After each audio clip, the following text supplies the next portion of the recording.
नमस्कार दोस्तों, मैं विकास त्रिपाठी अस्थाना एडुटेक के इस चैनल पे आप सभी का फिर से स्वागत करता हूं। उम्मीद करता हूं कि आप लोग स्वस्थ होंगे, मस्त होंगे और अपनी तैयारी को बेहतरीन तरीके से जारी रख रहे होंगे। चलिए, हम लोगों ने अब तक नंबर सिस्टम हम लोग नंबर सिस्टम पढ़ रहे थे। नंबर सिस्टम में हम लोग आज अगला टॉपिक पढ़ेंगे। नंबर सिस्टम का जो हमारा अगला टॉपिक होगा आज होगा गुणनखंडों की संख्या। आपने इसके पहले वीडियो में आपने देखा था शून्यों की संख्या कैसे ज्ञात करते हैं। किसी भी नंबर्स के अगर गुणनफल हैं तो उनमें शून्यों की संख्या कैसे निकाली जाती है। दो नंबर का गुणनफल किया गया है, उसके अंत में कितने जीरो आएंगे, तो ये अपने जीरो निकालना सीखा। आज आप गुणनखंड निकालना सीखेंगे, गुणनखंडों की संख्या। ठीक है, देखिए बाहर माहौल तो अच्छा नहीं चल रहा है। काफ़ी जो महामारी पिछले साल जिस लेवल पे थी उससे हो सकता है एक लेवल अप होकर के ही आई है आप लोगों के यहाँ पे, तो तबाही बहुत ज़्यादा हुई है। लेकिन आपको अपने घर में रहना है, अपने परिवार के साथ रहिए और अपनी तैयारी बिल्कुल बेहतरीन तरीके से जारी रखिए। पढ़ते रहिए क्योंकि घर ही रहना है, कहीं जाना नहीं है। साग सब्जी आप लोग बाहर ही लिया करिए और केवल पढ़ाई पे ध्यान दीजिए। जैसे ही लॉकडाउन खुलेंगे तुरंत ही जहाँ पे आप लोग हैं लॉकडाउन खुलेंगे तुरंत ही एग्जाम चालू हो जाएंगे। तो एग्जाम्स हो उसके पहले आपको क्या करना है, उसके पहले आपको अपनी तैयारी को एकदम सॉलिडिफाई कर लेना है, एकदम मजबूत रखना है। ठीक है, चलिए तो हम लोग टॉपिक स्टार्ट करेंगे। आज हम लोगों का टॉपिक है गुणनखंडों की संख्या, नंबर ऑफ फैक्टर्स फाइंड करना। आज का हमारा टॉपिक है। तुरंत टॉपिक स्टार्ट करेंगे बिना टाइम वेस्ट किए। हमारा टॉपिक है गुणनखंडों की संख्या। एक मिनट,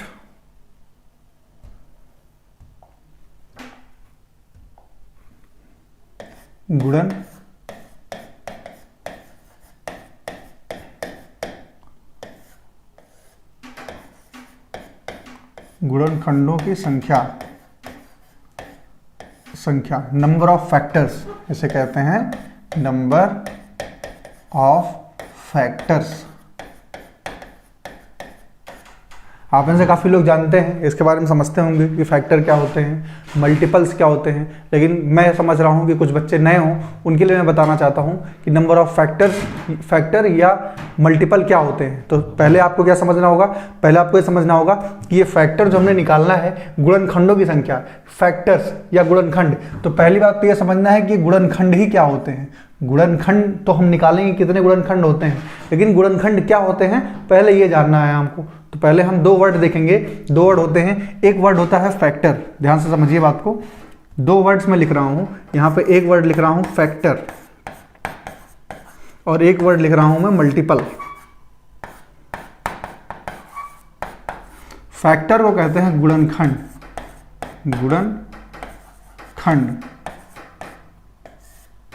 और मल्टीपल को कहते हैं गुणज। पहले इन दोनों के बीच में हम अंतर देखते हैं कि गुणनखंड और गुणज में क्या अंतर होता है।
चलिए, तो आपको समझना ये है कि फैक्टर, गुणनखंड और गुणज में क्या अंतर होता है।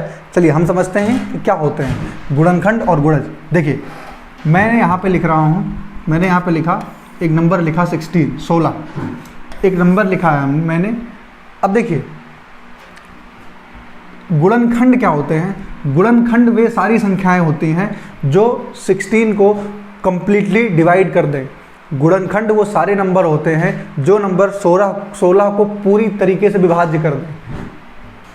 अगर हम 16 किस नंबर से, 16 किस नंबर से पूरी तरीके से डिवाइड हो जाता है, उन नंबर्स को लिखना चाहें तो लिखेंगे 1, 2, 4 लिखेंगे, 1 लिखेंगे, 2 लिखेंगे, 4 लिखेंगे, 8 लिखेंगे और 16 लिख देंगे। और कोई नंबर है 1, 2, 4, 8 फिर 16, और कोई नंबर है जिससे 16 डिवाइड होगा? नहीं। तो ये सारे नंबर क्या हुए? ये सारे जो नंबर्स आपके लिखे हुए हैं ये हैं 16 के गुणनखंड। ये सब हैं 16 के गुणनखंड। जिन नंबर से 16 पूरी तरीके से डिवाइड होता है उन्हें हम कहते हैं गुणनखंड। और गुणज क्या होते हैं? जब 16 का टेबल पढ़े, हम 16 की टेबल पढ़ना चाहें पहाड़ा, तो 16 का टेबल में 16 आएगा, फिर 32, फिर 48, ऐसे आगे आगे चलते जाएंगे। जो नंबर 16 से पूरी तरीके से डिवाइड हो जाएं, जो नंबर 16 से पूरी तरीके से डिवाइड हो जाएं, उन नंबर्स को हम कहते हैं 16 के मल्टीपल्स, 16 के गुणज। मल्टीपल का मतलब कि जिस नंबर का मल्टीपल निकालना उसमें किसी नंबर का मल्टीप्लाई करने पे आया है। 16 में 1 का मल्टीप्लाई करेंगे 16, 2 का करेंगे 32, 3 का करेंगे 48। जब किसी नंबर का गुणा करके कोई नंबर आता है तो उसे हम उस नंबर का गुणज कहते हैं। लेकिन जब किसी नंबर का कुछ नंबर हैं एक विशेष नंबर को डिवाइड करते हैं, तो ये सारे नंबर्स जो लिखे गए हैं इस नंबर के कहलाते हैं गुणनखंड। तो यहाँ आपको गुणज नहीं गुणनखंड के साथ डील करना है। तो गुणनखंड का सीधा मतलब हुआ ऐसे नंबर्स जो इस संख्या को, किसी भी संख्या को पूरी तरीके से विभाजित कर दें, पूरी तरीके से डिवाइड कर दें, उन्हें हम कहते हैं गुणनखंड। आप समझ गए होंगे गुणनखंड क्या होते हैं। अब किसी नंबर में गुणनखंडों की संख्या कैसे निकालते हैं ये हमको समझना है। हमसे इस टॉपिक में किस टाइप के क्वेश्चन पूछे जाते हैं इस पर हम ध्यान देते हैं। चलिए, किस टाइप के क्वेश्चन हमसे पूछ लिए जाते हैं इसमें। देखिए, एक बेसिक क्वेश्चन से स्टार्ट करेंगे। मुझे उम्मीद करता हूं कि गुणनखंड और गुणज के बीच में अंतर आप तो समझ ही गए होंगे। अब देखिए, इस टॉपिक से क्वेश्चन कैसे रहते हैं। आपसे सीधे पूछा गया, एक छोटा सा क्वेश्चन लेके स्टार्ट करते हैं। आपसे क्वेश्चन पूछा गया कि 24 के कुल गुणनखंडों की संख्या बताइए। 24 के कुल गुणनखंडों की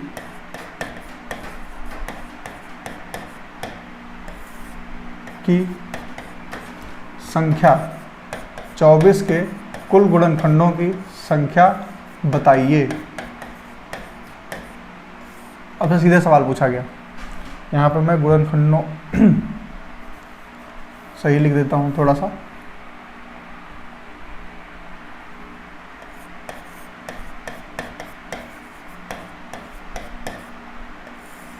गुणनखंडों की संख्या बताइए, इसका मतलब ये है कि आप वो सारे नंबर्स बताइए जो 24 को 24 को पूरी तरीके से डिवाइड कर देते हैं, पूरी तरीके से भाग चला जाता है 24 को।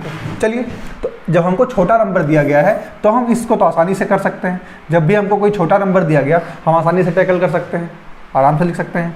24 को डिवाइड करने वाले, 24 को डिवाइड करने वाले कौन कौन से नंबर होंगे हमको पता है। 24 1 से डिवाइड होगा, 2, 3, 4, 6, 8, फिर 8 के बाद 12, फिर 24। और कोई नंबर्स हैं, इतने नंबर से 24 डिवाइड होगा। 24 किस किस नंबर से डिवाइड हो सकता है? 1, 2, 3, 4, 6, 8, 12, 24। कितने नंबर्स हो गए? आपसे पूछा गया था 24 के कुल गुणनखंडों की संख्या बताइए। कुल कितने गुणनखंड हैं? 1, 2, 3, 4, 5, 6, 7, 8। 8 गुणनखंड है टोटल 24 के। 24 के कुल कितने गुणनखंड हैं? 8 गुणनखंड हैं। तो इस क्वेश्चन का आंसर कितना हो जाएगा? 8। 24 के कुल 8 गुणनखंड हैं। 8 ऐसी संख्याएं मार्केट में अवेलेबल हैं जो 24 को पूरी तरीके से डिवाइड कर ले जाएंगी। ठीक है, लेकिन ये आप कब कर सकते हैं? जब आपके पास 24 जैसा छोटा नंबर दिया हो, आपसे बड़ा नंबर दे दिया जाए, 24 की जगह 240 या 2400 दे दिया जाए, तब आप क्या करेंगे? तब तो आपका ये जुगाड़ फेल हो जाएगा। कितने नंबर्स डिवाइड करके देख पाएंगे आपको सारे नंबर्स कैसे निकाल पाएंगे? तो इसके लिए हम क्या तरीका अपनाते हैं गुणनखंडों की संख्या निकालने का, बात को समझिए। 24 से ही समझते हैं कि 24 से ही देखते हैं कि कैसे हुआ। चलिए देखिए, एक सेकेंड।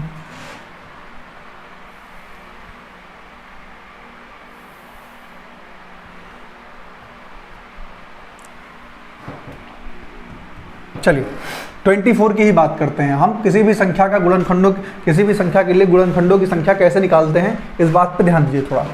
जैसे हमें 24 की बात करनी थी, 24 के गुणनखंडों की संख्या निकालनी थी, तो हमको क्या करना है, सबसे पहले 24 का करना है अभाज्य गुणनखंड।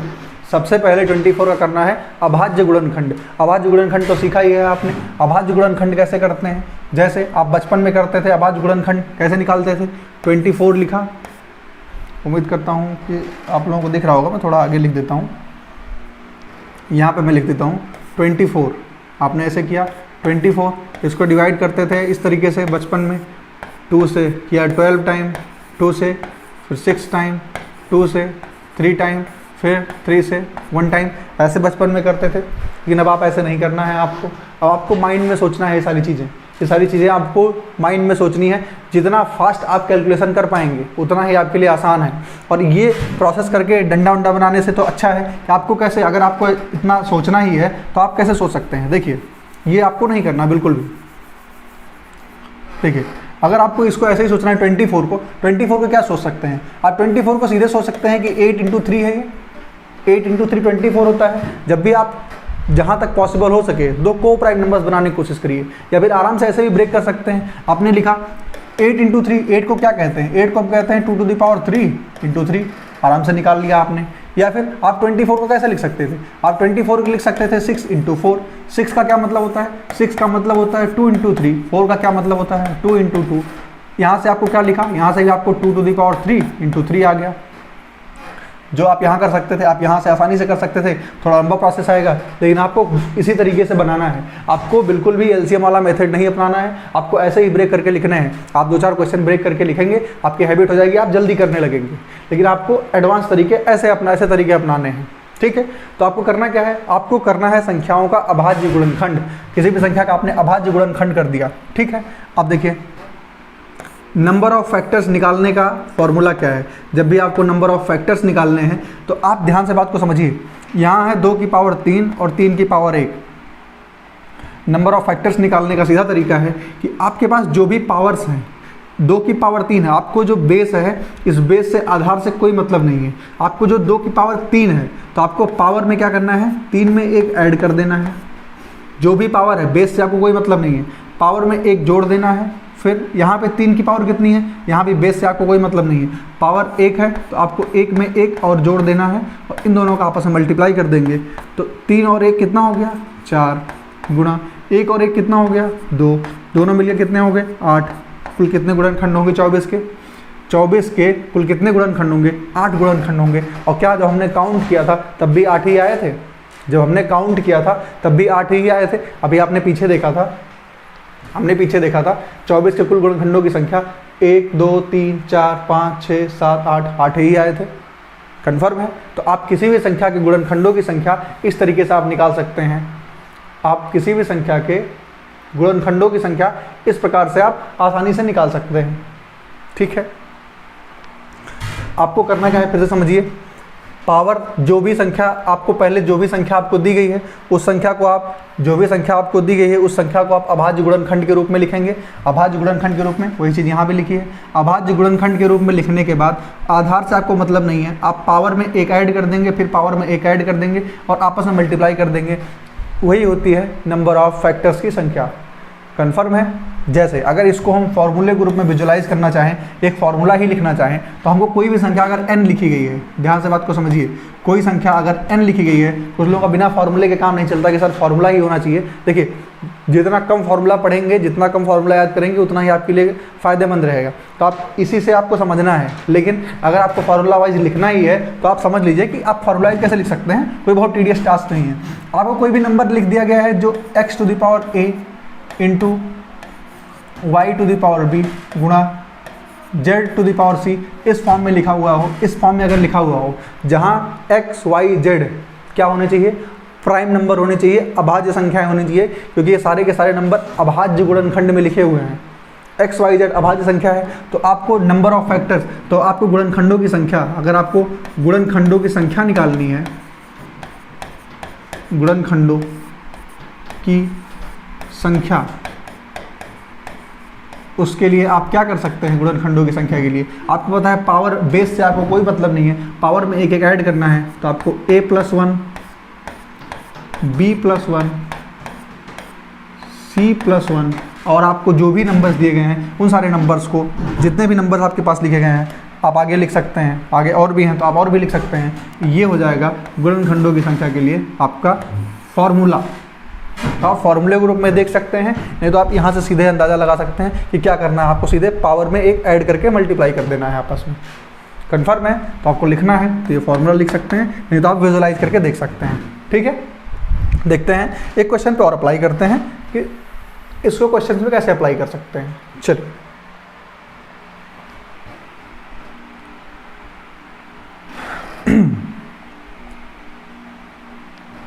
देखिए, एक अभी हमने 24 के लिए देखा था, आप थोड़ा सा बड़े नंबर के लिए देखते हैं। हम देखते हैं, आप बताइए, एक नंबर लिख रहे हैं 360। 360 के कुल गुणनखंडों की संख्या बताइए। 360 के कुल गुणनखंडों की संख्या बताइए। निकालिए जरा, जो फॉर्मूला पीछे बताया था उसी फॉर्मूले का इस्तेमाल करते हुए आप निकालिए जरा 360 के कुल गुणनखंडों की संख्या कितनी होगी। सबसे पहला काम क्या करना है, 360 का प्राइम फैक्टराइजेशन करना है, अभाज्य गुणनखंड करना है। कैसे कर पाएंगे अभाज्य गुणनखंड, देखिए ध्यान से। 360 को हम कैसे लिख सकते हैं, 360 को हम लिख सकते हैं, सीधे लिखिए 36 गुणा 10। 36 को क्या लिख सकते हैं, हमको पता है 36 होता है 9 × 4, 9 चौको 36 होता है। 9 क्या होता है, 9 होता है 3 की पावर 2। 4 क्या होता है, 4 होता है 2 की पावर 2। और 10 क्या लिखा है, 10 लिखा है 2 × 5, ये लिखा हुआ है। 36 में 9 को 3 का स्क्वायर लिख दिया, 9 चौको 36 होता है, 4 को 2 का स्क्वायर लिख दिया, 10 को 2 × 5 लिख दिया। हमारे पास फाइनल क्या आया, 2 एक यहाँ है 2 यहाँ है, तो 2 की पावर कितनी हो गई 3, फिर 3 की पावर कितनी हो गई 2, फिर 5। हमारे पास अभाज्य गुणनखंड के रूप में ये आया पूरा। अभाज्य गुणनखंड जल्दी से कर लेंगे, अभाज्य गुणनखंड जितने जल्दी से करेंगे आपका क्वेश्चन उतनी जल्दी से सॉल्व होगा। तो अभाज्य गुणनखंड आपने कर लिया, तो आपको नंबर ऑफ फैक्टर्स निकालने हैं, n की वैल्यू, आपको नंबर ऑफ फैक्टर्स निकालने हैं। तो आप क्या करेंगे, नंबर ऑफ फैक्टर्स, गुणनखंडों की संख्या निकालनी है। 2 की पावर 3 है, 3 में 1 जोड़ देंगे। 3 की पावर 2 है, 2 में 1 ऐड कर देंगे। 5 की पावर 1 है, 5 की पावर 1 है, 1 में 1 ऐड कर देंगे। आपस में सबको मल्टीप्लाई कर दिए, 3 और 1 4, 2 और 1 3, 1 और 1 2, सबको मल्टीप्लाई कर देंगे। 4 दिया 12 दूनी 24, मतलब टोटल कितने गुणनखंड होंगे, 24 गुणनखंड होंगे। उम्मीद करता हूँ कि आप लोगों का भी यही उत्तर आया होगा, यही आंसर आया होगा। कन्फर्म है? तो आपको सबसे पहला काम करना है, अभाज्य गुणनखंड करने हैं। 360 के अभाज्य गुणनखंड आपने किया। अभाज्य गुणनखंड करने के बाद आपको जितने भी पावर्स हैं, पावर्स में 1 जोड़ देना है, आपका नंबर आ जाएगा। कन्फर्म है? समझ गए होंगे? अगर समझ गए हैं तो एक क्वेश्चन करके बताइए ज़रा। समझ गए हैं तो एक क्वेश्चन करके बताइए। 180 के कुल गुणनखंडों की संख्या बताइए ज़रा। 180 आपके लिए लिखा है, 180 के कुल गुणनखंडों की संख्या बताइए। मैं आपको टाइम दे रहा हूँ 15-20 सेकंड का। चलिए,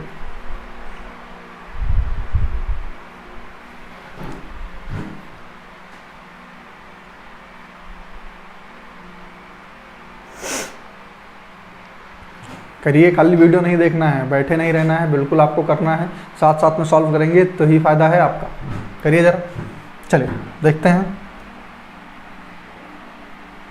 क्या करना है आपको। सबसे पहले 180 को आपको अभाज्य गुणनखंड के रूप में लिखना है। तो 180 को क्या लिख सकते हैं, 18 × 10, और 18 × 10 को 18 को क्या लिख सकते हैं, 9 × 2 लिख सकते हैं। 10 को क्या लिख सकते हैं, 2 × 5 लिख सकते हैं।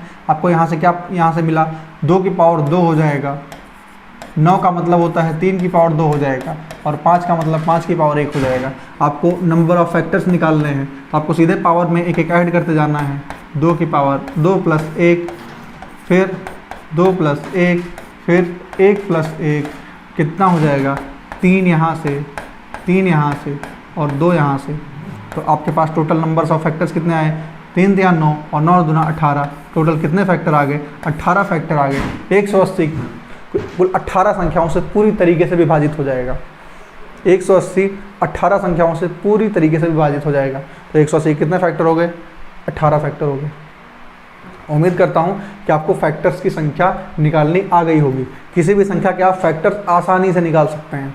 ठीक है, चलिए अब आपसे क्वेश्चन ऐसे ही पूछ ले आपसे क्वेश्चन क्या होता है कि हर बार फैक्टर्स की संख्या निकालने से क्वेश्चन नहीं पूछा जाता। देखिए मैं वापस पहले पेज पे आता हूं, ये हम पहले पेज पे आ गए।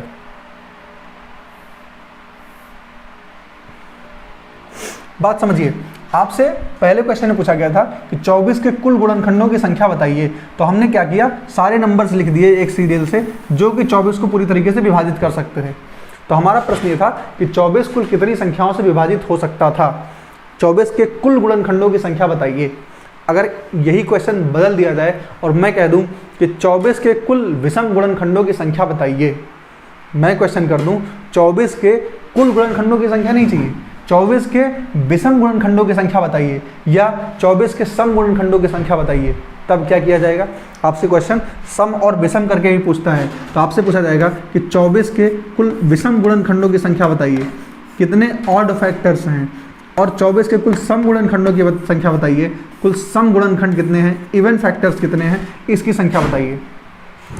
24 को कितनी विषम संख्याएं पूरी तरीके से विभाजित कर देती हैं। तो आपको विषम संख्याएं निकालनी है, तो एक विषम संख्या है, 3 विषम संख्या है, क्या और कोई विषम संख्याएं हैं? इसका मतलब 1 और 3 दो ही विषम संख्याएं 24 को डिवाइड करती हैं। तो 24 के विषम फैक्टर कुल कितने आएंगे, विषम गुणनखंड कितने आएंगे, 2 विषम गुणनखंड आएंगे। सम गुणनखंड कितने आएंगे, अगर हमको निकालना हो सम गुणनखंड, विषम तो 2 हो गए, सम गुणनखंड कितने हैं, सम आसानी से जान सकते हैं हम। कुल गुणनखंड कितने आए हैं, 8, सब गुणनखंड कितने होंगे, 6, क्योंकि विषम गुणनखंड 2 हैं। आप काउंट भी कर सकते हैं, 1 2 3 4 5 6 गुणनखंड सम हो गए, कन्फर्म है।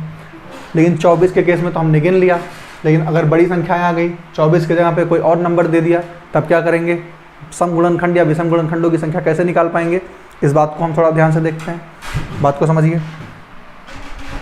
चलिए, हमने अगला एग्जाम्पल लिया था 360 का, तो हम इस बार भी 360 का एग्जाम्पल लेंगे। आपसे सीधे क्वेश्चन पूछा जाएगा, मैं आपके लिए क्वेश्चन लिख देता हूं, आपसे सीधे क्वेश्चन पूछा जाएगा,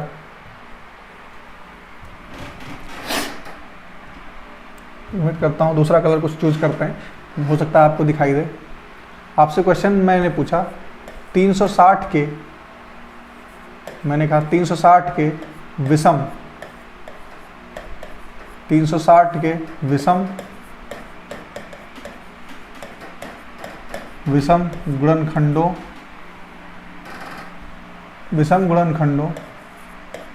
की संख्या, 360 के विषम गुणनखंडों की संख्या बताइए।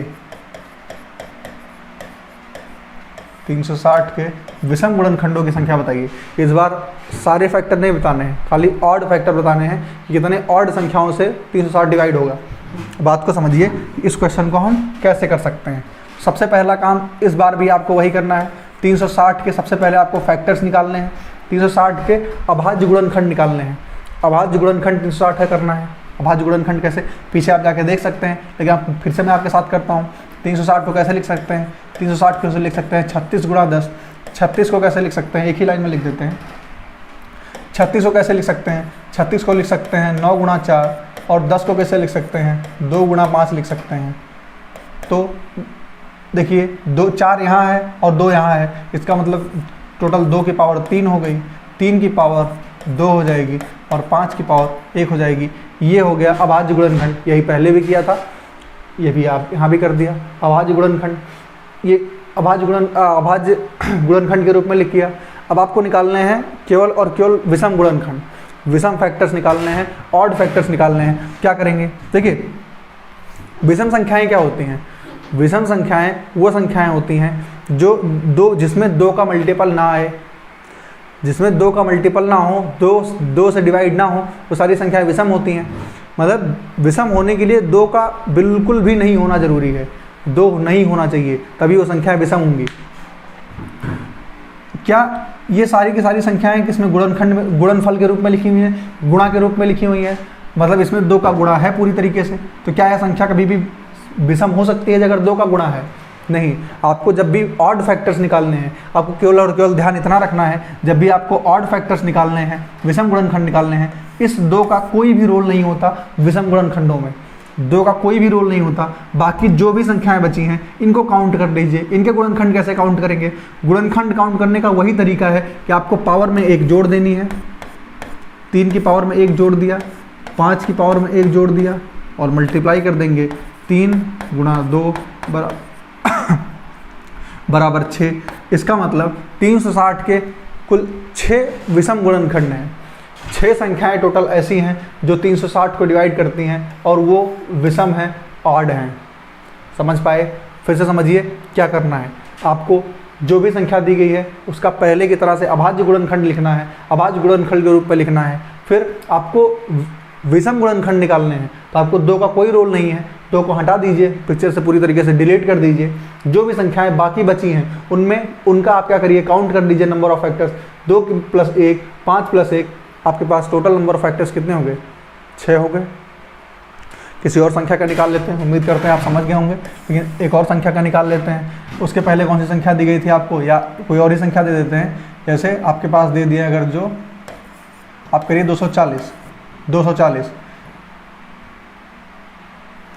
240 के कुल विषम गुणनखंडों की संख्या बताइए।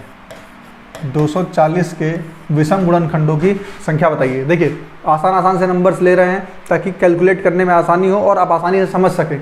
समझने के लिए आसान चीज़ें लेते हैं, फिर आप प्रैक्टिस के लिए तो बड़े अच्छे क्वेश्चंस रख ही सकते हैं, अच्छे क्वेश्चंस करवा देंगे। लेकिन पहले आपको थियरी समझनी है, तो थियरी आसान नंबर्स समझते हैं ताकि आप ग्रैब कर सकें अच्छे से, आपको चीज़ें अच्छे से समझ में आए। छोटे नंबर्स लेंगे, आप चीज़ों को बढ़िया तरीके से समझ पाएंगे। जब समझ पाएंगे उसके बाद आप कोई भी किसी भी क्वेश्चन में अप्लाई कर सकते हैं।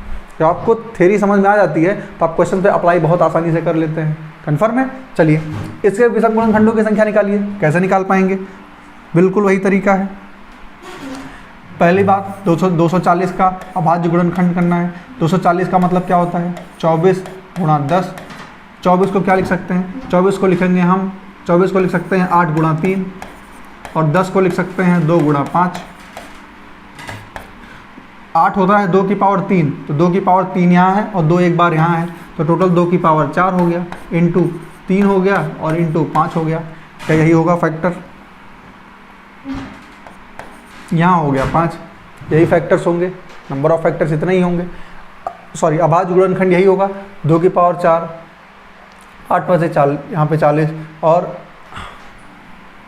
आप देख लीजिए यहाँ पे 24 को 8 × 3 लिख दिया, 10 को 2 × 5 लिख दिया। ठीक है, 2 की पावर 3 यहाँ है और 2 एक यहाँ है, 4 हो गया। ठीक है, चलिए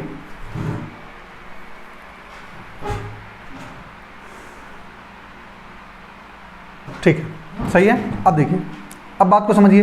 इसमें आपको विषम गुणनखंड निकालने हैं, कोई दिक्कत नहीं, विषम गुणनखंड निकालने हैं, विषम गुणनखंड निकालने हैं। कैसे निकाल पाएंगे? आपको पता है, अभी थोड़ी देर पहले ही बताया है कि जब भी आपको विषम गुणनखंड निकालने हैं तो आपको क्या करना है, 1 मिनट, आपको 2 को पूरी तरीके से सीन से हटा ही देना है। आपके पास जो बचे बाकी काउंट कर लीजिए। 3 की पावर 1 है तो 1 में 1 ऐड कर दिया, जब कुछ पावर नहीं है तो 1 पावर होती है। 5 की पावर 1 है, 1 में 1 ऐड कर दिया, यहाँ 2 और यहाँ 2, 2 × 2 कितने हो गए? 4 हो गए। 240 के टोटल 4 विषम गुणनखंड हैं। 240 के टोटल 4 विषम गुणनखंड हैं। उम्मीद करता हूँ विषम गुणनखंड निकालना तो आप समझ गए होंगे। 2 को सीन से पूरी तरीके से हटा देना है, बाकी जो भी बचे उनको काउंट कर लेना है। 2 को पूरी तरीके से सीन से हटा दीजिए, बाकी जो भी बचे काउंट कर लीजिए। कन्फर्म है? चलिए, अब आपसे क्वेश्चन में ये भी तो पूछा जा सकता था कि सम गुणनखंडों की संख्या बताइए। विषम गुणनखंडों की संख्या तो हो गई, सम गुणनखंडों की संख्या क्या होगी? एक रास्ता तो आपके पास ये है, जब आपके पास बहुत ज़्यादा टाइम हो तो आपके पास ये है कि कुल गुणनखंडों की संख्या निकालनी तो आपको आ ही गई, विषम गुणनखंडों की संख्या निकालनी आ ही गई। कुल गुणनखंडों में से विषम गुणनखंडों की संख्या निकाल दीजिए तो सम गुणनखंड बचेंगे। तो आपको 2 स्टेप करना पड़ेगा, 3 स्टेप एक्चुअली करना पड़ेगा। पहले कुल गुणनखंड निकालेंगे, फिर विषम गुणनखंड निकालेंगे, उसमें से माइनस करेंगे। इतना टाइम तो घर पे ही रहेगा फुर्सत में, लेकिन वहाँ पे इतना टाइम तो रहेगा नहीं। तो सम गुणनखंडों की संख्या कैसे निकाल सकते हैं? जैसे आपसे मैंने वहाँ पे सम गुणनखंड तो बताए ही थे 24 वाले में। नेक्स्ट क्वेश्चन देखते हैं नेक्स्ट पेज पे कि सम गुणनखंड कैसे निकाल सकते हैं। देखिए सबसे छोटा नंबर हमने 24 लिया था, 24 से ही शुरुआत करते हैं। देखिए आपसे कहा जाए 24 के कुल सम गुणनखंडों की संख्या बताइए। 24 के सम गुणनखंड, 24 के सम गुणनखंडों की संख्या बताइए कितने होंगे। तो फिर से क्या करना है, आपको पता है काउंट करके तो हम 24 को लिख ही देंगे, लेकिन फॉर्मूले में कैसे अप्लाई कर पाएंगे। तो आपको पहले काम करना है 24 को अभाज्य गुणनखंड के रूप में लिखना है। 24 को अभाज्य गुणनखंड के रूप में कैसे लिख पाएंगे, 24 होता है 8 गुणा 3। 8 गुणा 3 का क्या मतलब होता है, 2 की पावर 3 गुणा 3 हो गया 24। अब बात को समझिए कि सम गुणनखंड कैसे निकालते हैं। सम संख्याएं कौन सी संख्या होती है, सम संख्याएं ऐसी संख्याएं होती हैं जिनमें कम से कम एक बार 2 का मल्टीपल तो होना ही चाहिए। मतलब जो संख्याएं 2 से पूरी तरीके से भाग हो जाएं उन्हीं को हम सम संख्याएं कहते हैं। मतलब सम संख्या होने के लिए किसी भी संख्या में कम से कम एक बार 2 तो होना ही चाहिए, 2 बार भी चल सकता है। जैसे 8 जो है 8 होता है 4 × 2, 8 में 3 बार 2 है तो सम संख्या है। 6 में एक ही बार 2 है, 2 × 3 होता है 6। मतलब किसी भी संख्या में एक बार 2 होगा तभी वह सम संख्या हो जाती है, इससे ज़्यादा बार हो कोई फर्क नहीं पड़ता।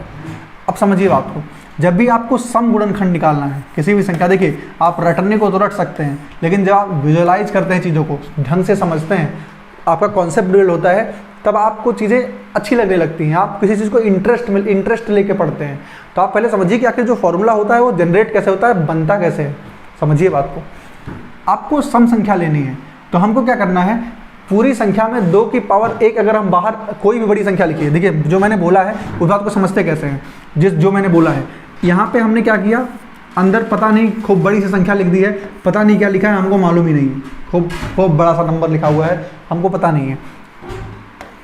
सारे प्राइम लिखे हैं, ऑड लिखे हैं, क्या लिखे हैं हमको पता ही नहीं है। मान लेते हैं सारे के सारे प्राइम नंबर्स लिखे हैं, सारे के सारे ऑड नंबर्स लिखे हैं, फिर प्राइम लिखे हैं, ऑड लिखे हैं, क्या लिखा है हमको कोई फर्क नहीं पड़ता। लेकिन इसके बाहर हमने ब्रैकेट के बाहर 2 लिख दिया मल्टीप्लाई में, ब्रैकेट के बाहर हमने 2 लिख दिया मल्टीप्लाई में।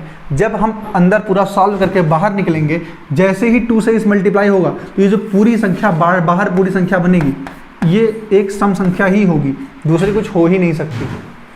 जो भी यहाँ पे अंदर जो भी मल्टीप्लाई होकर आएगा, बाहर अगर हमने 2 का मल्टीप्लाई किया है तो सीधे पूरी संख्या क्या बनेगी, सम संख्या ही बनेगी। कन्फर्म है, सम संख्या हो जाएगी।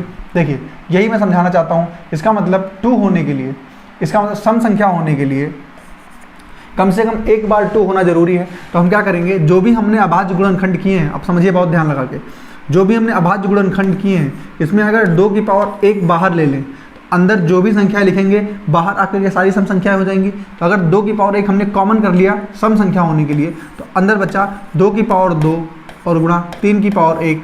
2 की पावर 3 थी, 1 पावर बाहर कर लिया तो 2 की पावर 2 बची, 3 की पावर 1 बची। कन्फर्म है। अब इसको हम ओपन करेंगे तो यह अंदर वाली संख्या हमेशा सम संख्या आएगी, क्योंकि इसके बाहर 2 की 1 पावर तो हमेशा लगी ही हुई है। कन्फर्म है।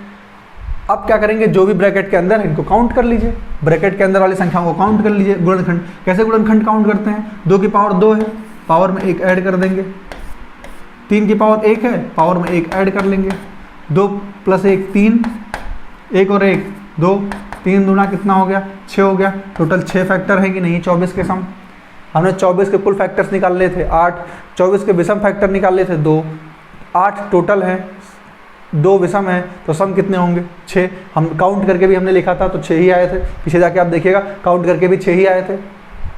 बात को फिर से समझिए कि करना क्या है, आपको किसी भी संख्या के सम गुणनखंड निकालने हैं, इवन फैक्टर्स निकालने हैं। तो आपको 2 को जो भी आपने गुणनखंड किया है 2 की पावर 1 बाहर ले लेनी है, 2 की पावर 1 बाहर ले लेंगे, अंदर जो भी संख्या बचेगी वो पूरी की पूरी संख्या जब हम सॉल्व करेंगे सम संख्या आएगी। तो आपको 2 की पावर 1 बाहर ले लेना है, अंदर के फैक्टर्स को काउंट कर लेना है, आपके जितने फैक्टर्स आएंगे वो सम गुणनखंड होंगे।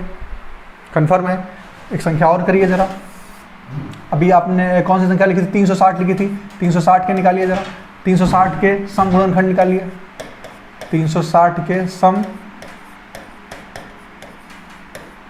360 के सम गुणनखंड कैसे निकाल पाएंगे बताइए। जो तरीका भी बताया था सीधे अप्लाई करिए जरा।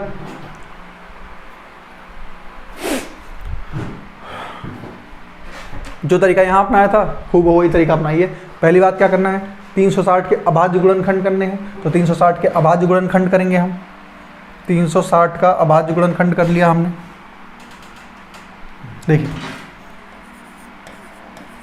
360 का अभाज्य गुणनखंड कैसे किया था हमने, 360 को हम क्या लिखते हैं 36 × 10, 36 को कैसे लिखेंगे, 36 को लिख सकते हैं 9 × 4, 4 होता है 2 की पावर 2, और एक 2 की पावर यहाँ भी है, तो 2 की पावर टोटल 3 हो गया, 3 की पावर 2 हो गया, और 5 की पावर 1 हो गया। हमने यही किया था अभाज्य गुणनखंड, 360 का अभाज्य गुणनखंड यही होगा, यही होगा।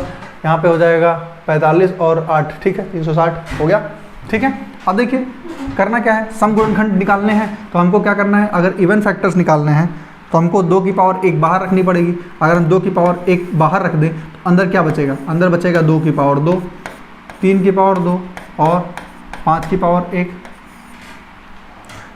5 की पावर यहाँ पे बचेगा 1, 2 की पावर 1 बाहर निकाल लिया है तो अंदर जो भी रहेगा सम संख्या ही आएगी। तो आपको अंदर के फैक्टर्स काउंट कर लेना है, टोटल कितने फैक्टर हो जाएंगे, 2 में 1 ऐड करना है आपको 3, फिर 2 में 1 ऐड करना है 3, फिर 1 में 1 ऐड करना है 2 हो जाएगा, टोटल 3 × 3 × 2 कितने हो गए, 9 और 18, टोटल कितने इवन फैक्टर्स हो गए, 18 इवन फैक्टर्स हो गए। हमने काउंट किया था 360 के कुल कितने फैक्टर आए थे, 24, 360 के कुल गुणनखंड कितने आए थे, 24, विषम गुणनखंड कितने आए थे, 6, तो सम गुणनखंड कितने आएंगे, 18, 24 टोटल, 6 विषम, 18 सम, दो मिलके कितने हो गए, 24 हो गए।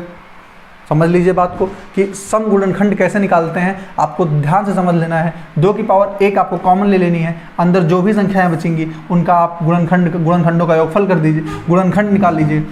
2 की पावर 1 कॉमन कर लीजिए, अंदर जो भी संख्याएं बची हैं उनका गुणनखंड काउंट कर लीजिए, नंबर ऑफ सम गुणनखंड आ जाएंगे।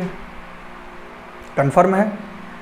देखिए आपको ये चीज़ें समझनी है, आपको क्वेश्चन पूछे जाते हैं, आप पेपर अगर सॉल्व करते होंगे, देखते होंगे, नंबर सिस्टम के क्वेश्चंस करते होंगे तो नंबर ऑफ फैक्टर्स से खूब क्वेश्चन पूछे जाते हैं, ठीक है। तो आपको नंबर ऑफ फैक्टर्स निकालना, गुणनखंडों की संख्या कैसे निकालते हैं, सम गुणनखंड कैसे निकालते हैं, विषम गुणनखंड कैसे निकालते हैं, ये सब आपको अच्छे से ध्यान देना है। इनसे क्वेश्चन खूब पूछे जाते हैं। 1 नंबर तो आपका कम से कम कन्फर्म ही हो जाएगा। जब भी आप गुणनखंडों की संख्या या गुणनखंडों का योगफल निकालना सीख जाते हैं, एक क्वेश्चन आपका कन्फर्म हो जाता है, ठीक है। चलिए, उम्मीद करता हूं कि आपको गुणनखंडों की संख्या निकालनी आ गई होगी। आपसे कभी कभी गुणनखंडों की संख्या की जगह गुणनखंडों का योगफल निकालने को आ जाता है, आपको गुणनखंडों का योगफल निकालने को आ जाता है, तब आप क्या करेंगे। जैसे आप क्वेश्चन आप ये समझ गए होंगे। अगर आपको यहाँ तक की बातें नहीं समझ में आई हैं, आप वीडियो को रिपीट करिए, फिर से वापस आके पूरी तरीके से ढंग से इत्मीनान से देखेंगे। ईयरफोन आप कान में लगा लीजिए, आराम से इत्मीनान से देखेंगे, आपको समझ में आएगा। और देखने के साथ साथ पेन कॉपी ले करके बैठिएगा, पेन कॉपी ले करके बैठेंगे तो ये चीज़ें आपके लिए बेनिफिशियल रहेंगी, ठीक है। चलिए, अगर आपसे क्वेश्चन पूछा गया, दूसरा सेकंड टाइप इसमें क्या बनता है, गुणनखंडों की संख्या निकालनी तो हमको आ गई। आपसे कभी कभी गुणनखंडों का योगफल पूछता है, तो गुणनखंडों का योगफल हम कैसे निकाल सकते हैं, इस बात पे हम थोड़ा सा ध्यान देते हैं। जो हमने पहला क्वेश्चन लिखा था उसी क्वेश्चन पे ध्यान दें। अगर आपसे कहा जाए 24 के कुल 24 के कुल गुणन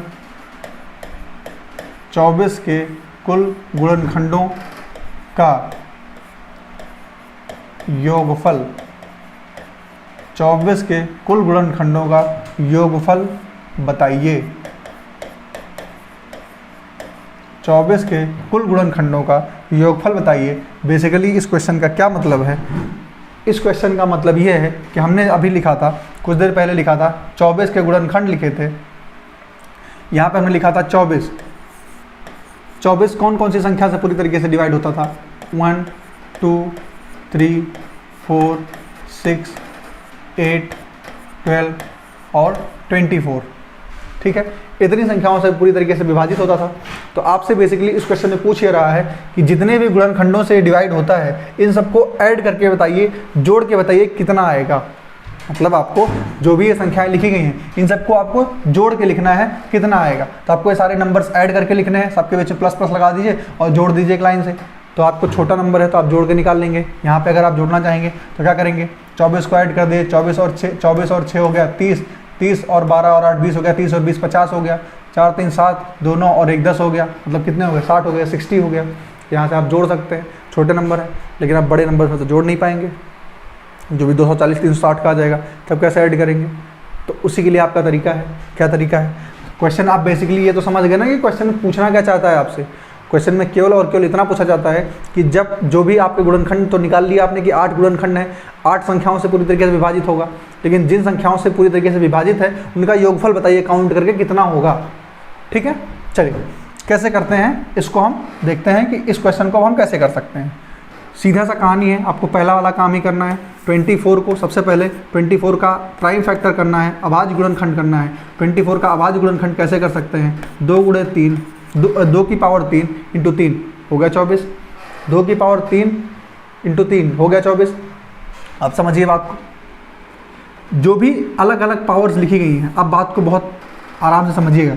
जो भी पावर लिखी गई है 2 की पावर 3 को, मतलब 2 की पावर 3 लिखा है, 3 की पावर 1 लिखा है, जो भी पावर्स लिखी गई हैं इन पावर्स को 0 से लिखना शुरू करिए। 2 की पावर 0, 2 की पावर 1, 2 की पावर 2, 2 की पावर 3, ब्रैकेट बंद कर दीजिए। ऐसा क्यों लिख रहे हैं, 1 मिनट रुकिए बताते हैं। इसको भी लिख दीजिए, 3 की पावर 1 तक गया है तो 3 की पावर 0, 3 की पावर 1।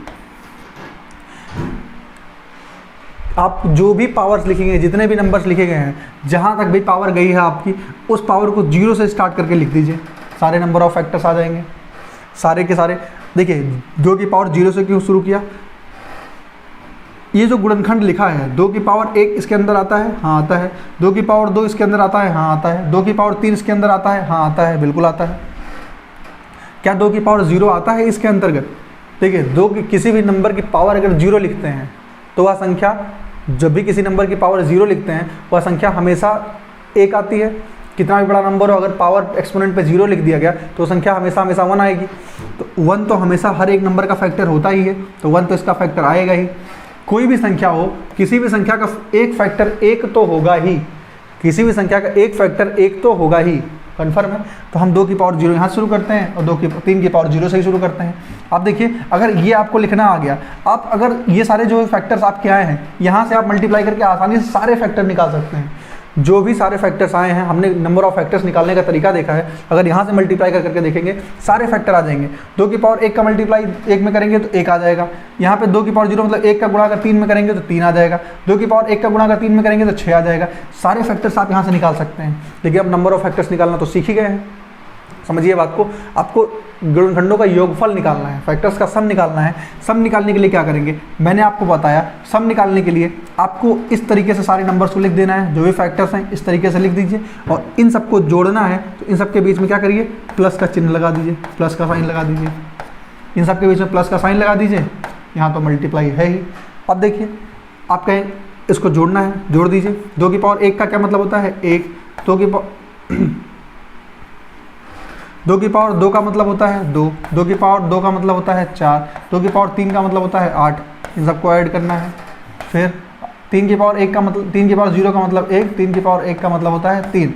ऐड कर दीजिए, 1 और 2 ऐड करेंगे 3, 4 3 7, 8 7 15 और इंटू 4। 15 गुना 4 कितना हो गया, 60 हो गया। अभी भी तो ऐड किया था हमने, 60 ही आया था, यहाँ भी 60 ही आया है। कन्फर्म है? कैसे समझ पाए? आपको करना क्या है, फिर से बात को समझिए। जो भी नंबर दिया गया है उसका अभाज्य गुणनखंड लिखेंगे और जो भी संख्या पावर्स के रूप में लिखी गई है उसको हम 0 से स्टार्ट करेंगे। 2 की पावर 0, 2 की पावर 1, 2 की पावर 2, 2 की पावर 3, फिर 3 की पावर 0, 3 की पावर 1। बड़े पावर तक जाना है, सबको ऐड कर दीजिए। अब आप कहेंगे कि ये तरीका सर बहुत लंबा है। देखिए आपको अगर इसका फॉर्मूला देखना चाहेंगे, सारे के सारे जीपी में लिखे हुए हैं, ज्योमेट्रिक प्रोग्रेशन, तो फार्मूला तो आप बना ही सकते हैं, लेकिन कोई भी हर चीज़ के फॉर्मूले नहीं लिखे जाते। फॉर्मूले से जाएंगे इससे टफ पड़ेगा, आप ऐसे विजुलाइज करके आसानी से कर सकते हैं। और आपको नंबर्स 2 की पावर्स ही तो हैं, 3 की पावर ही हैं, पावर्स को ऐड करने आपको कितना टाइम लगेगा।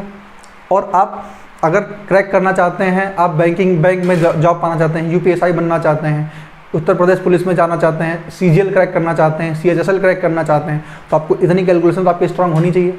आपको इतनी कैलकुलेशन स्ट्रांग करनी पड़ेगी। मैंने कल के वीडियो में भी कहा था और फिर से कह रहा हूँ, आपको अपने कैलकुलेशन पे डेली वर्क करना पड़ेगा। कैलकुलेशन आपको सिखाई नहीं जा सकती, कैलकुलेशन आप सीख सकते हैं। कैलकुलेशन में थोड़ी बहुत ट्रिक्स बताई जा सकती हैं आपको, 1-2 ट्रिक्स जो आपको काम करती हैं, लेकिन वो ट्रिक को भी काम करने के लिए आपको स्पीड चाहिए और स्पीड आपके मेहनत करने से आएगा। आपको मैं तरीका बता सकता हूँ कि इनको कैसे मल्टीप्लाई करें, लेकिन उनको जब आप खुद से घर पे मल्टीप्लाई नहीं करेंगे तो आपके पास स्पीड नहीं आएगी। आप उस ट्रिक को तो अप्लाई कर लेंगे, लेकिन जिस ट्रिक को आपको 10 सेकंड में अप्लाई करना है आप उसको 1 मिनट में अप्लाई कर पाएंगे, तो उस ट्रिक का कोई फ़र्क पड़ा? बिल्कुल नहीं। आपको ट्रिक्स देखने से ट्रिक्स नहीं आती, आपको क्वेश्चन को सॉल्व करना पड़ता है। 1-2-4 क्वेश्चन डेली सॉल्व करेंगे, आपकी स्पीड अपने आप बेहतर हो जाएगी। कल भी मैंने कहा था उसेन बोल्ट की वीडियो देखने से आप रफ्तार नहीं पकड़ लेंगे, आपको डेली जाकर 10 घंटे मेहनत करनी पड़ती है खेत में, तब जाके उसेन बोल्ट होते हैं। ठीक है, तो आपको वर्क करना है अपने कैलकुलेशन पे और आप आसानी से कर पाएंगे, कोई बहुत टफ टास्क नहीं है इसको करना। कन्फर्म है? चलिए, उम्मीद करता हूँ सीख गए होंगे। अगला क्वेश्चन देखते हैं, इस तरीके से अगला क्वेश्चन देखेंगे, इस पर उसी को अप्लाई करेंगे, हमारा जो थ्योरी है फिर से रिवाइज हो जाएगा।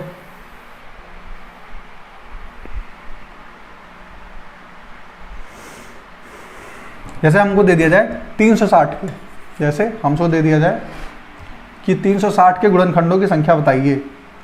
360 के गुणनखंडों की संख्या नहीं, 360 के आपसे कहा जाएगा 360 के कुल गुणनखंडों का योगफल बताइए। 360 के कुल गुणनखंडों का योगफल बताइए कितना होगा। ठीक, मतलब 360 को जो संख्याएं डिवाइड कर लेती हैं पूरी तरीके से, उनको जोड़ करके बताना है, जो कि पिछले क्वेश्चन में था। क्या करना है आपको? सबसे पहला काम करना होगा 360 के अभाज्य गुणनखंड के रूप में लिखने हैं। 360 को अभाज्य गुणनखंड के रूप में कैसे लिखेंगे? आपको पता है 360 को कैसे लिखते हैं? 360 को लिखते हैं 36 गुणा 10। फिर 36 को कैसे लिख सकते हैं? 9 गुणा 4, मतलब 4 यहाँ आएगा, मतलब 2 की पावर 2 यहाँ, 1 यहाँ। मैं आपको तोड़ करके बार बार बता रहा हूँ। तो 2 की पावर 3 हो जाएगी, आपने लिखा था 3 की पावर 2 हो जाएगी, और फिर 5 की पावर 1 हो जाएगी। यही लिखा था, यही हमने लिखा है। 2 की पावर 3, क्योंकि 2 की पावर 2 यहाँ से आने वाली है, और 2 की पावर 1 यहाँ से आएगी। 2 की पावर 3 हो गया, 8 9 72 और 50 360 होता है, हो गया। यही हमने 2-3 बार लिख चुके हैं, तो आपको ये कुछ बार जब करते करते आपको याद भी हो जाएंगी चीज़ें। अगला काम क्या करना है? अगला काम करना है जो भी आपके नंबर्स लिखे हैं उनको 0 से स्टार्ट करके, जैसे 2 की पावर 3 तक लिखा है, आपको लिखना है 2 की पावर 0 प्लस 2 की पावर 1 प्लस 2 की पावर 2 प्लस 2 की पावर 3, ख़त्म हो गया। अगले ब्रैकेट में 3 की पावर 0 प्लस 3 की पावर 1 प्लस 3 की पावर 2, 5 की पावर 0 प्लस 5 की पावर 1। तो आप कहेंगे सर लिखने में इतना टाइम लग जाएगा। आपको लिखने की ज़रूरत थोड़ी ना है, ये सारी चीज़ें आपको लिखना नहीं है। आपको यहीं से दिखा है कि 2 की पावर 0 से लेकर के 2 की पावर 3 तक जाना है, तो आप बिना लिखे भी कैलकुलेट कर सकते हैं। कि लिखना थोड़ी ना है, आपको यहाँ सुंदर सुंदर लिख के दिखाना थोड़ी ना होता है, आपको ऑप्शन स्टिक करने होते हैं। ऑप्शन में दे देंगे, आप जितना फास्ट कैलकुलेशन कर पाएंगे आपके लिए उतना ही आसान है। आपको पता है यही सारी चीज़ लिखनी है, ऐड करनी है, तो आप दिमाग में नहीं सोच लीजिए 2 की पावर 0 मतलब 1, 2 की पावर 1 का मतलब 2, 0 1 और 2 3 हो गए, फिर 4 ऐड करना है 7 हो गया, फिर 8 ऐड करना है 8 7 15 हो गया, फिर 2 की पावर 4 भी है तो 16 भी ऐड करना है, 15 और 16 31 हो गया, 31। आराम से कर सकते हैं, क्या प्रॉब्लम है? आपको सारे लिखने थोड़ी होते हैं। तो 2 की मैं आपको लिख के बता रहा हूँ क्योंकि आपको समझाना है। 2 की पावर 0 का मतलब होता है 1 प्लस 2 प्लस 4 और प्लस 8 हो गया, 1 प्लस 3 प्लस 9, यहाँ पे 1 प्लस 5 ऐड करिए, सबको ऐड कर देंगे। 8 4 12, 12 और 3 15, यहाँ से आया 15, यहाँ से 9 और 3 12 और 13, 13 यहाँ से आया, और फिर 5 और 1 6, 6 यहाँ से आया। सबको मल्टीप्लाई कर दीजिए, यहाँ पे है 15 इंटू 13, यहाँ पे 78 हो गया। यहाँ पे मल्टीप्लाई कर देंगे 120, 115 7 105 और 117। एक आप मल्टीप्लाई करके देख लीजिएगा, इतना ही आना चाहिए। ठीक है, मल्टीप्लाई करके आप देख लीजिएगा। बेसिकली करना क्या है, आपको जो पहले काम किया था वही काम यहाँ करना है। सबको अभाज्य गुणनखंड के रूप में लिखना है। अभाज्य गुणनखंड के रूप में लिखने के बाद आपको अभाज्य गुणनखंड रूप के जैसे ही आपने लिखा, उसके बाद जो भी पावर्स आपकी लिखी हुई हैं उनको 0 से लेकर के 3 तक जाना है। जो भी ऊपर की पावर लिखी है, 3 की पावर 0 से 2 कर चले गए, 5 की पावर 0 से 1 तक चले गए, बाकी सबको ऐड कर दीजिए। यही आपका क्वेश्चन है, आपको ऐसे ही सॉल्व करने हैं। आपको जितने भी गुणनखंड दिए हैं उनका योगफल आसानी से आ जाएगा, आसानी से आप कैलकुलेट कर पाएंगे। कन्फर्म है? ठीक है, चलिए। आपको उम्मीद करता हूं कि समझ में आ गया होगा कि गुणनखंडों का योगफल कैसे निकालते हैं। अब आपसे अगर पूछा जाए कि आप गुणनखंडों का योगफल नहीं, आपसे कहा जाए ये बताइए 360, यही क्वेश्चन लिखते हैं, 360 के विषम, 360 के विषम गुणनखंडों का योग, 360 के विषम गुणनखंडों का योगफल बताइए क्या होगा। तो तब कैसे कर पाएंगे, ये भी पूछा जाता है कि 360 को कुल विषम जितनी संख्याएं विषम वाली संख्याएं डिवाइड कर देती हैं उनको जोड़ के बताइए कितना होगा। या यही आपसे पूछ ले क्वेश्चन कि आप बताइए 360 के जो सम गुणनखंड हैं, सम गुणनखंडों को जोड़ करके बताइए सम गुणनखंड को का योगफल कितना होगा। कुल गुणनखंडों का योगफल तो पूछ ही सकता है, सम गुणनखंड और विषम गुणनखंडों का योगफल भी पूछ सकता है। इनको कैसे करेंगे, बात को समझिए। एक ही तरीका है, एक तरफ विषम देख लेते हैं, एक तरफ सम देख लेते हैं। तो इधर देखते हैं कि विषम गुणनखंडों का अगर योगफल पूछा जाए तो विषम गुणनखंडों का योगफल कैसे कर पाएंगे, बात को समझिए। 360 का अभाज्य गुणनखंड करेंगे। 360 का अभाज्य गुणनखंड कैसे होता है, 2 की पावर 3 इंटू 3 की पावर 2 इंटू 5 की पावर 1। ये आपको सीखना रहेगा। आप नंबर्स का जितने आसानी से खेल सकते हैं वही आपकी स्ट्रॉन्ग पॉइंट है। आप देख सकते हैं 8 और 72 और 50 360 हो जाएगा। अब देखिए विषम गुणनखंड निकालने हैं। विषम गुणनखंडों की संख्या निकालते टाइम पे ध्यान दीजिए, विषम गुणनखंडों में 2 तो आना ही नहीं चाहिए। तो जैसे ही आपको विषम गुणनखंड की बात आती है आप तुरंत क्या करते हैं, जैसे ही विषम गुणनखंड की बात आती है आप सीधे इस नंबर को पूरी तरीके से इग्नोर ही कर देते हैं, क्योंकि विषम में 2 तो आना ही नहीं चाहिए। बाकी जितने बचे हैं यही हमारे विषम गुणनखंड हैं, इन्हीं का सम निकाल लीजिए, क्या दिक्कत है। 2 की पावर 0 प्लस 3 है, 3 आपके पास बचा हुआ है तो आप क्या करिए 3 की पावर 0 प्लस 3 की पावर 1 प्लस 3 की पावर 2 यहाँ से, और यहाँ से आपके पास क्या बचा 5 की पावर 0 और प्लस 5 की पावर 1, इन्हीं को ऐड करना है, ऐड कर दीजिए। 3 की पावर 0 मतलब 1 और 3 और 9, 9 3 12 और 1 13, 13 यहाँ से आ गया। 5 की पावर 0 मतलब 1 और 5 मतलब 6 हो गया। तो टोटल सम कितना हो गया 78, 78। कुल गुणनखंड जो विषम गुणनखंड है उनका सम कितना आ गया 78 आ गया। 2 को हमको इग्नोर कर देना है, इग्नोर कर दिया। 2 को इग्नोर करने के साथ ही जो बाकी बच गए उनको हम ऐड करके निकाल लेंगे। 2 को इग्नोर करने के बाद गुणनखंडों का जोड़ लेते थे तो टोटल नंबर ऑफ फैक्टर्स आ जाते थे। जो फैक्टर्स हैं उनको हम सम कर लेंगे तो योगफल आ गया उनका। कन्फर्म है। सेम टू सेम काम आपको सम गुणनखंडों में भी करना है। यही काम उम्मीद करता हूँ समझ पा रहे होंगे। देखिए जो भी प्रॉब्लम आ रही हो, जो भी समझने में दिक्कत आ रही हो, आप कमेंट बॉक्स में जरूर लिखिएगा। मैं उन क्वेश्चंस के आंसर देने की जरूर कोशिश करूंगा। और लेकिन आप अगर ध्यान से समझेंगे, ध्यान से समझने की कोशिश करेंगे वीडियोस को, तो आपको आसानी से समझ में आ जाएगा। क्योंकि नंबर ऑफ फैक्टर्स निकालना आप पहले ही सीख चुके हैं, उसी को हमने थोड़ा सा अपडेट कर दिया है, उसी से थोड़ा एक कदम आगे आ गए। एक कदम जैसे आगे हुए तो हमको गुणनखंडों का योगफल निकालना सीख गए हम। ठीक है, चलिए देखते हैं हम सम गुणनखंड कैसे सम गुणनखंडों के बारे में हम कैसे निकाल सकते हैं। देखिए लिखा है 360। 360 का पहली बात तो प्राइम फैक्टर करना है। यहाँ पे हम सम गुणनखंडों की संख्या की बात कर रहे हैं। 360 का प्राइम फैक्टर करना है। अभाज्य गुणनखंड 2 की पावर 3, 3 की पावर 2 इंटू 5 की पावर 1। आपको सम गुणनखंड निकालने हैं। सम गुणनखंड कैसे निकालते थे, पीछे जाइए, ध्यान दीजिए, कॉपी पेज पलटिए। देखिए 2 की पावर 1 को हम कॉमन कर लेते थे। 2 की पावर 1 को कॉमन किया, जो भी अंदर लिखाएगा सब सम हो जाएगा, क्योंकि बाहर 2 की पावर 1 है। तो यहाँ पे बचा 2 की पावर 2 गुणा 3 की पावर 2 गुणा 5 की पावर 1। इन सबको ऐड कर लीजिए, जो भी ब्रैकेट के अंदर है सबको ऐड कर दीजिए। 2 की पावर 2, 2 की पावर 0 से जाएगा, 2 की पावर 1 प्लस 2 की पावर 2। यहाँ पे आपको 3 की power 0 plus 3 to the power 1 और 3 की पावर 2। आगे आपका बचा है 5 की पावर 0 गुणा 5 की पावर 1 बच गया। क्या आएगा यहाँ पे देखेंगे 1 2 1 3, 3 और 4 3 7, 7 हो गया। यहाँ पे 4 आएगा और 2 6 आएगा और 1 7 आएगा। यहाँ पे 9 3 12 और 1 13 यहाँ आएगा गुणा 6 यहाँ आएगा। यहाँ पे आपका टोटल सम कितना हो जाएगा, यहाँ पे हो जाएगा, यहाँ पे ठीक है, यहाँ पे हो जाएगा 1 मिनट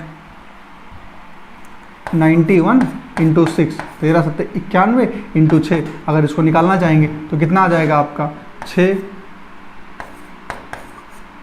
546। कितना आ जाएगा 546, 6 कम 6 54। ठीक है, कैलकुलेशन आप चेक कर लीजिएगा, कैलकुलेशन आप चेक करते रहिएगा। आपको करना क्या है, जो भी आप सम गुणनखंड जैसे संख्या निकालते थे वही काम यहाँ करना है। 2 की पावर 1 कॉमन कर लिया, अंदर जो भी बचा उन सबको ऐड कर लेंगे, अंदर जो भी बचे हैं सारे ऐड कर देंगे। ठीक है, समझ लीजिए, यहाँ पे सही ऐड किया है। ठीक है, आप कैलकुलेशन आप चेक कर लीजिएगा। ठीक है, देखिए आज हम लोगों ने क्या सीखा, हम लोगों ने सीखा गुणनखंडों की संख्या कैसे निकालते हैं, गुणनखंड क्या होते हैं पहले सीखा। गुणनखंडों की संख्या कैसे निकालते हैं, सम गुणनखंडों की संख्या कैसे, विषम गुणनखंडों की संख्या कैसे निकालते हैं, कुल गुणनखंडों का योगफल कैसे निकालते हैं, विषम गुणनखंडों का योगफल, सम गुणनखंडों का योगफल। गुणनखंडों से रिलेटेड लगभग सारे सवाल हमने कर लिए हैं, सारे क्वेश्चंस हमने देख लिए हैं कि किस तरीके कॉन्सेप्चुअल बेस्ड क्वेश्चन पूछे जाते हैं, या नंबर ऑफ जो फैक्टर्स निकालने का क्या कॉन्सेप्ट होता है, कैसे निकाल सकते हैं, बिना फॉर्मूले का इस्तेमाल किए कैसे हम काम बना सकते हैं। देखिए, आपको बहुत बड़े नंबर नहीं पूछे जाएंगे कि आपको बहुत सारा ऐड करना पड़ेगा। नंबर ऑफ फैक्टर से आपको ऐसे ही क्वेश्चन पूछे जाएंगे जिनका सम आप लिमिट में कर सकें। बहुत बड़े क्वेश्चन आपके नहीं पूछे जाते, या बहुत बड़ा एडिशन पूछ ही लिया गया तो आपके पास ऑप्शन से सेट किए जाएंगे कि आप डिविजिबिलिटी का रूल लगा कर, यूनिट डिजिट का इस्तेमाल करके, ये सारी चीज़ें करके आप ऑप्शन आसानी से एलिमिनेट कर लेंगे। तो आपको पहले थियोरी पता रहेगी तभी कर पाएंगे। ठीक है, तो आप इस वीडियो को बहुत ध्यान से देखिएगा। आपको उम्मीद करता हूँ कि आपको इस वीडियो को देखने के बाद गुणनखंडों की संख्या निकालने में कोई दिक्कत नहीं आनी चाहिए। तो आप पहले की वीडियोस भी देखिए, एक सीरियल से सारी वीडियोस आ रहे हैं, उन वीडियोस को देखिए, इस वीडियोस को भी देखिए। वीडियो पसंद आ रही है तो चैनल को सब्सक्राइब करिए, वीडियो को लाइक करिए और फ्रेंड्स के साथ शेयर करिए। और जो भी आप सुझाव देना चाहते हैं, अगर आपको कमी लग रही है या आपको कोई सुझाव अपना देना चाहते हैं तो आप वो भी कमेंट बॉक्स में अपने सुझाव भी लिख सकते हैं। उस पर बिल्कुल हम ध्यान देंगे क्योंकि आपका सेटिस्फैक्शन ही तो हमारा एम है। मैंने पहले भी कहा है, फिर से यही कह रहे हैं, जब तक आप सेटिस्फाइड नहीं है फिर हमारी मेहनत का फ़ायदा क्या है। तो आपको सेटिस्फाई होना जरूरी है। तो आपके जो भी सुझाव हों आप दे सकते हैं। और वीडियो को बहुत ध्यान से देखिए, लाइक करिए, शेयर करिए, सब्सक्राइब करिए चैनल को, ताकि आपको टाइम टू टाइम वीडियोज़ के लिंक मिलते रहें, आपके पास नोटिफिकेशन आता रहेगा, तो आप वीडियोज़ को टाइम टू टाइम देख पाएंगे। और आपके पास तैयारी के कम टाइम बचे हुए हैं, उस कम टाइम में आपको तैयारी अच्छी करनी है, तो आपको साथ में जुड़े रहना बहुत ज़रूरी है। ठीक है, तो इस वीडियो को देखिए, मिलते हैं अगली वीडियो में नए टॉपिक के साथ। तब तक के लिए खुश रहिए, मस्त रहिए, नमस्कार।